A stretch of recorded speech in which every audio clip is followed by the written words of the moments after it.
فاسألوا أهل الذكر إن كنتم لا تعلمون.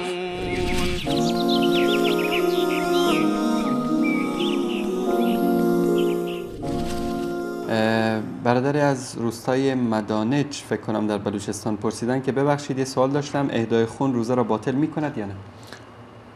درباره اهدای خون به اصطلاح روایات متفاوتی وجود داره بر اساس اون مبنایی که رسول الله صلی الله علیه و سلم فرمودن افطر الحاجم والمحجوم، که اون کسی که حجامت میکند یا اون کسی که حجامت میشود هر دوتا روزشون شکسته. بسیار از فقها معتقد به این هستند که حتی حجامت در ماه مبارک رمضان بر اساس این حدیث هم که حدیث صحیح هست در واقع شکننده روزه هست و این اهدای خون رو هم قیاس کردن بر همین